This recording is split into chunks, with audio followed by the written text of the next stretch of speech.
Assalamualaikum warahmatullahi wabarakatuh. Alhamdulillahirabbil alamin. Marilah kita bersyukur kepada Allah Subhanahu wa taala. Kita bisa bersua kembali dalam pembelajaran pendidikan agama Islam. Oke anak-anakku yang Bumi sayangi, pada kesempatan hari ini kita akan belajar tentang Nabi Musa. Beliau adalah salah satu dari 25 nabi dan rasul yang wajib kita imani. Anak-anakku yang Bumi sayangi, Nabi Musa ini lahir pada masa Raja Fir'aun, raja yang sangat sombong, raja yang sangat kaya. Karena kesombongannya, dia sampai menganggap dirinya sebagai Tuhan. Raja Fir'aun ini anak-anak mempunyai bala tentara yang sangat banyak, kekayaan yang sangat melimpah. Pada saat Nabi Musa belum lahir itu, Raja Fir'aun didatangi oleh ahli nujum. Ahli nujumnya berkata, "Wahai Raja, akan datang seorang bayi laki-laki dari Bani Israel yang akan menghancurkan dirimu, akan membinasakan dirimu." Makanya anak-anakku pada saat itu akhirnya Raja Fir'aun memerintahkan seluruh bayi laki-laki yang lahir pada saat itu untuk dibunuh. Di waktu yang sama anak-anak, ibunya Nabi Musa telah mengandung dan melahirkan Nabi Musa. Ibu Nabi Musa yang bernama Yukabat mempunyai anak bayi yang sangat mungil, sangat lucu dan tampan. Beliau tidak ingin anaknya dibunuh oleh Raja Fir'aun. Akhirnya sang bayi kecil tadi dimasukkan ke dalam keranjang, kemudian dihanyutkannya di sungai Nil. Beliau titipkan anak itu kepada Allah Subhanahu wa taala. Nah, atas takdir Allah, atas izin Allah, keranjang bayi tadi itu anak-anak ditemukan oleh permaisuri Raja Fir'aun yang bernama Asia. Di punggungnya bayi kecil itu dan dianggap sebagai anak sendiri, diangkat menjadi anak. Maka Musa kecil hiduplah bersama dengan Raja Fir'aun dan juga Ibu Asia dan seluruh kemewahan di kerajaan itu. Anak-anakku yang Bumi sayangi, Nabi Musa terus berkembang menjadi anak yang lucu. Beliau suatu hari ketika bersama dengan Raja Fir'aun menarik canggutnya Raja Fir'aun. Raja Fir'aun marah anak-anakku, kemudian Raja Fir'aun itu ingin untuk membunuh Musa kecil. Ibu Asia berkata, "Wahai suamiku, tidak mungkin anak sekecil ini sengaja untuk menyakitimu." Akhirnya anak-anak diambilkanlah contoh, diberikannya ada bara yang membara, ada juga roti dan sebagainya. Tapi Nabi Musa kecil, dia memilih bara yang membara itu untuk dimakan. Itu menunjukkan anak kecil tidak mengerti apa-apa. Akhirnya Nabi Fir'aun bisa memahaminya.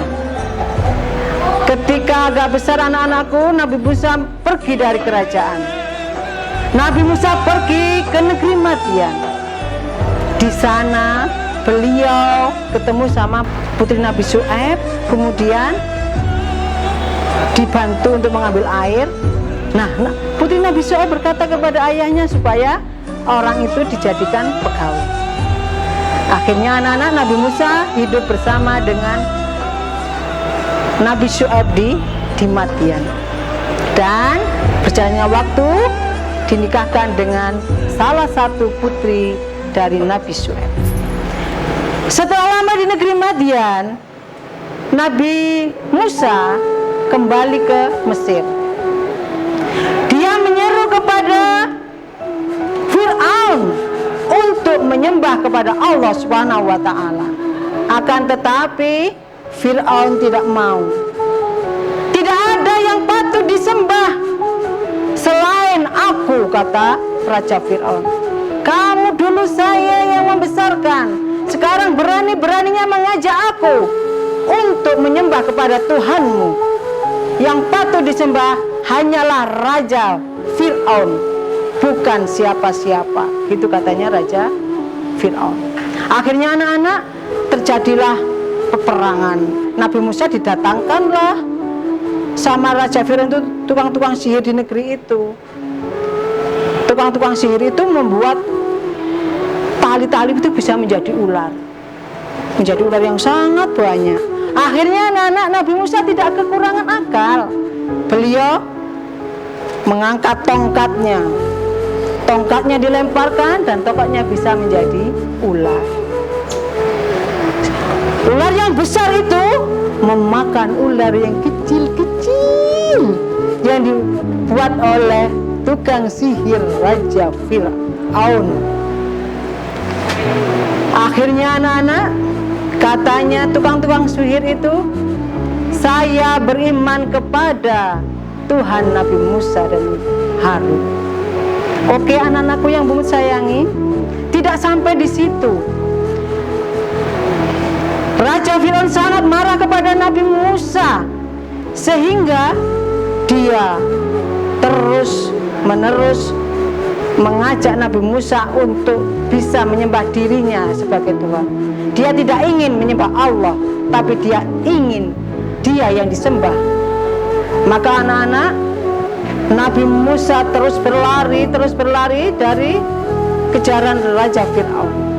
Nabi Musa berlari sampai ke Laut Merah. Atas izin Allah anak-anak, tongkat Nabi Musa tadi dihentakkan, dipukulkan ke Laut Merah tadi, sehingga laut itu menjadi terbelah. Terbukalah jalan bagi Nabi Musa bersama kaumnya. Lalu Nabi Musa bersama kaumnya menyeberang laut. Dan Raja Fir'aun bersama pasukannya juga datang masuk ke laut yang juga sudah menjadi jalan tadi.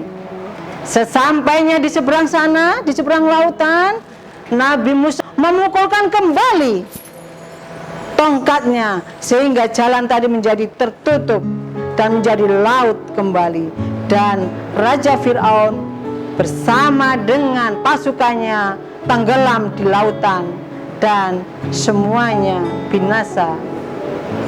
Oke anak-anak, itu adalah secuplik kisah dari Nabi Musa bersama dengan Raja Fir'aun.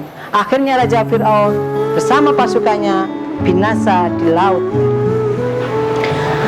Dari kisah tadi, apa yang bisa kita teladani dari kisah Nabi Musa? Yang pertama, Nabi Musa senantiasa berpegang teguh kepada ajaran tauhid. Di dalam diri Nabi Musa hanya ada satu Tuhan, la ilaha illallah, tidak ada Tuhan selain Allah. Yang kedua, Nabi Musa itu orang yang suka bekerja keras, tidak suka ogah-ogahan, tidak suka santai-santai. Beliau sangat menyukai bekerja keras. Yang ketiga, Nabi Musa itu berani membela kebenaran. Beliau berkata yang benar adalah benar dan yang mengatakan yang salah adalah salah. Tidak mau beliau mengatakan yang benar dijadikan salah, yang salah dijadikan benar, tidak.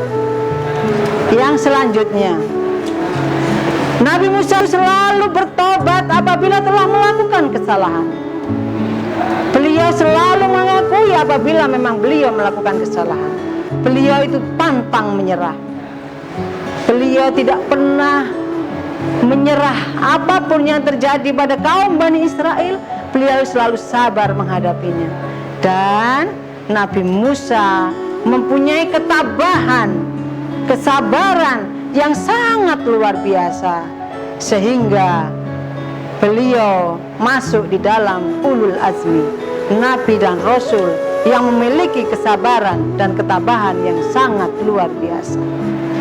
Anak-anakku yang Bumut sayangi, teladan-teladan Nabi Musa tadi hendaklah anak-anak terapkan dalam kehidupan sehari-hari. Anak-anakku dalam belajar haruslah senantiasa yang pertama selalu beribadah kepada Allah Subhanahu wa taala, selalu bekerja keras di dalam melaksanakan belajar, tidak ogah-ogahan. Apabila anak-anakku melihat suatu kebenaran, katakan itu benar. Bila benar, katakan benar. Apabila salah, kita katakan itu salah. Jangan kesalahan itu kita tutup-tutupi. Selanjutnya, apabila anakku telah melakukan kesalahan, bertaubatlah kepada Allah Subhanahu wa taala, pantang menyerah dalam melaksanakan tugas, dan jangan lupa selalu sabar, tabah di dalam menghadapi apapun. Semoga apa yang anak-anakku lakukan bisa meneladani Nabi Musa alaihi salam. Mungkin itu anak-anakku yang Bumut bisa sampaikan. Semoga ada manfaatnya, ada guna dan manfaatnya. Bumut mohon maaf apabila ada kesalahan. Semoga anak-anakku semuanya sehat dan selalu dalam lindungan Allah Subhanahu wa taala. Akhirul kalam, wassalamualaikum warahmatullahi wabarakatuh.